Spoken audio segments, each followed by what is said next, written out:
అదే RTV app వార్తల్ని క్షణాల్లో చదివే అవకాశం ఉంటుంది. ఒక న్యూస్ పేపర్, ఒక టెలివిజన్ ఛానల్ మీ చేతుల్లో ఎప్పుడూ ఉంటాయి. నమస్కారం, నేను రజనీ కుమారి, తహసీల్దార్ రామాయణపేట్. ఇవాళ నుంచి మన జిల్లా కలెక్టర్ గారి ఆదేశాల మేరకు మండలంలో ప్రజావాణి కార్యక్రమం అనేది నిర్వహించడం జరుగుతుంది. కాబట్టి రామాయణపేట పట్టణ గ్రామ ప్రజలకు తెలియజేయనది ఏమనగా, మీకు సంబంధించిన భూమి సమస్యలు కానీ, రేషన్ కార్డు సమస్యలు కానీ, మరియు ఇతర ఏవైనా సమస్యలు, lands and ration cards survey regarding ఏదైనా సమస్యలు ఉంటే కనుక ప్రతి సోమవారం ఉదయం 10 గంటల నుంచి మధ్యాహ్నం 2:30 వరకు ప్రజావాణి కార్యక్రమం తహసీల్ ఆఫీస్లో నేను అందుబాటులో ఉంటాను.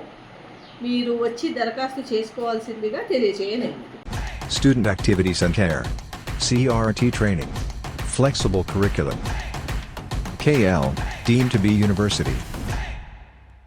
బయట బైపాస్ వెళ్తుందని చెప్పి మాకు సమాచారం అందింది.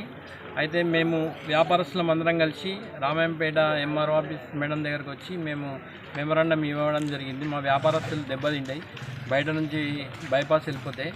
మేము ఊర్ల నుంచి వెళ్ళాలి బైపాస్ అనేది మేము మెమరాండం ఇచ్చినాం మేడంకి. మేడం స్థానికంగా స్పందించింది. అయితే మేడం గారు కూడా కలెక్టర్ గారికి తెలియజేసి చెప్తున్నారు. ఇప్పటికే మా వ్యాపారాలు మొత్తం చాలా మటుకు కనుమరుగైపోయినాయి. ఇక ముందు బైపాస్ పోతే మాత్రం రామాయంపేట కనుమరుగు అవుతుంది అని చెప్పి మేమందరం కలిసి వ్యాపారస్తులం అందరం కలిసి ఎంఆర్ఓ మేడం గారిని కలవడం జరిగింది.